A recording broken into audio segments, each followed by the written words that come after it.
Ladies and gentlemen, welcome to Punk Rock Review, home of a bunch of opinionated crap you don't care about, also the home of the feedback you provide that we don't care about, keeps us on an even playing field, and we like that. Real quick shout out to our sponsor.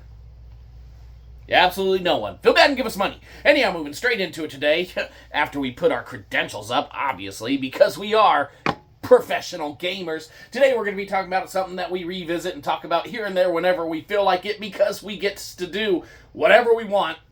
And of course today we're talking about MTG Arena, that's right. And today we're going to be talking about how Arena and Magic the Gathering continually keeps breaking the fucking color pie. That's right. So, of course, for any longtime players, that are, kind of embedded with the knowledge of, kind of offerings of Magic the Gathering's past and things of that nature, this is going to be kind of, maybe something that you understand a little more than your casual, new player and whatnot that comes into the game and is like, oh, wow, Magic.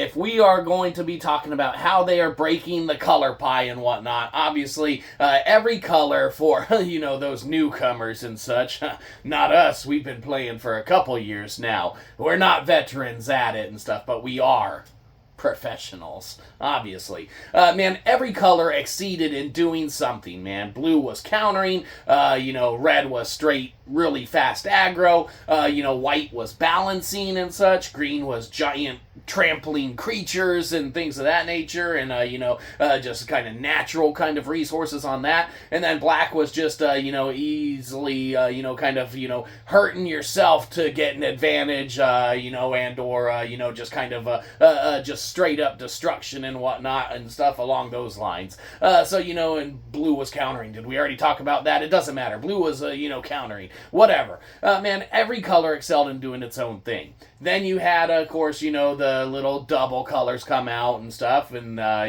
you got to kind of overlap the lines a little bit of what could be done or accomplished in certain decks, man, but it was never really, anything that broke the color pie. Then you get the three color stuff that came out, and again, it was, stuff that would overlap and whatnot, but never in a super kind of unfair, state, and, not even that the new stuff that breaks the color pie is in a unfair state. It's just the fact that the color pie is being completely disregarded, man. It's almost like every color can do almost everything, man, from, random stuff here and there to, other stuff here and there. Well, why don't you give us some examples? Okay, well, there's always been stuff that is, gone against the, kind of norm and whatnot, and stuff that did break the color pie. However, now the frequency of it is such at a greater degree, man, that, it just definitely changes the face of the game, especially for, the older, kind of formats and stuff, and we would say, like, modern and things of that nature. For the most part, but if you were to do the MTG Arena, you got your historic on there and things of that nature. So you always had cards, man. Mana Tithe, white 1-drop or whatever, counterspell, obviously working off what, blue does, alright? That's always kind of been there and whatnot. You had a Beast Within or whatever, which a green card, a destroy or whatever, but you give back, a little Beast token and whatnot to whatever you destroy. Now you got cards, man, we don't even know the fucking name of it and stuff, but there's the, new 1-drop white, 2-colorless, it's a white card that does the exact same thing as Beast Within, only better, because instead of giving your opponent or, whatever you destroy a 3/3, you give them a 1/1. Obviously, if you're destroying your own stuff or whatever, which could be a strategy, it's a little worse off than Beast Within would be, leaving behind the 3/3 creature. But you destroy something and you leave behind a 1/1 creature and whatnot. It is fucking Beast Within, man, from a card color in white that used to, do things like exiling and things of that nature, and, really kind of utilizing enchantments and things, in order to contend with stuff on the board. Not instant cost, destruction spells, that, do in essence what Beast Within did, only they do it better. You also got, white cards now that are destroy, creature and planeswalker for 2, and you leave them a clue token and stuff. There's just so many things that, we harp on the white cards there and whatnot, but there's stuff that's breaking the color pie, man, and all of the colors and things, and we could probably make a giant list of them, man, but for people that are more savvy than us, that's probably more up their alley, man, because we're not gonna do any kind of work and get all the different cards to show you and stuff and be all cool like that, unless you pay us and maybe we'll consider it, obviously, but we're not gonna do that shit for free. We're just gonna gripe and bitch about it, obviously, and kind of talk about it as we kind of do.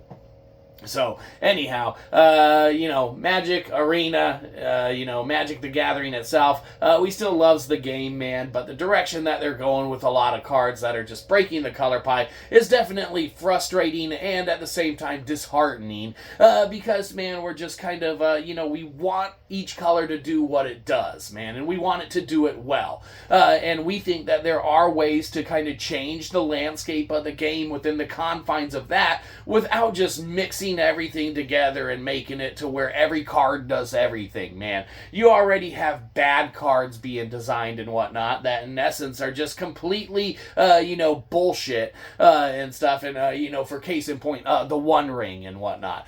Man, fuck that card. What a dumbass card. The designers of these cards and such like that, man, we don't know how some of this stuff gets past, the development cycle and whatnot and play testing and all that, man, because that card has some inherent issues, and it's not that the card itself is, just complete and utter horse shit. It's that the, couple little things on it, man, that it does are complete and utter horseshit. Mainly, really, all they have to do to balance that card is get rid of Indestructible. You get rid of Indestructible, and hey, for a 4-drop protection from, fucking everything, then, that's alright for a turn and such. And even the draw factor is okay and whatnot. But you slap Indestructible on that thing, man, and it really kind of, alters everything that card could be doing in a fair kind of state and whatnot. Makes sense? Probably not, man. Maybe a lot of folks run it, and a lot of folks do run it, and they're like, oh, man, nothing wrong with this card. Haha, I win again. There's more stuff than just winning. Mainly, there's losing to us so that we can win, obviously.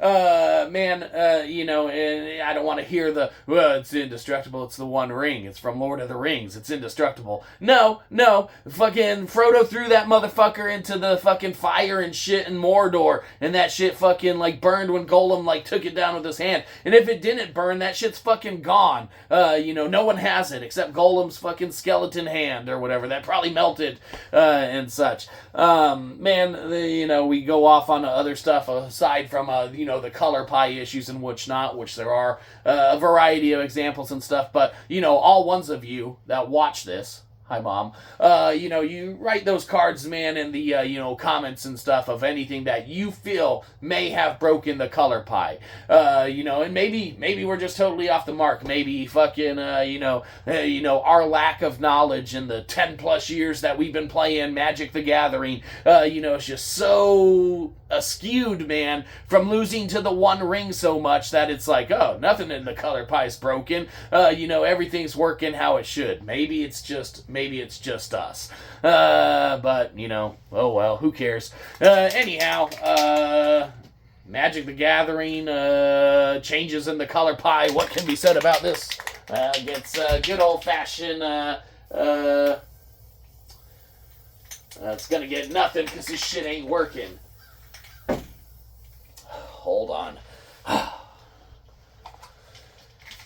We planned for stuff like this. It gets a good old-fashioned, oh, for fuck's sake. Good old-fashioned, what the fuck is that? That's a question mark. There you go. Gets a good old-fashioned question mark. Because, we question the direction that Magic's going and what's happening and such like that. We loves the game, but we definitely have some questions about the direction that it's going in. That's it. Give us money. Have a good one, you probably didn't. We'll catch you next time. Probably won't.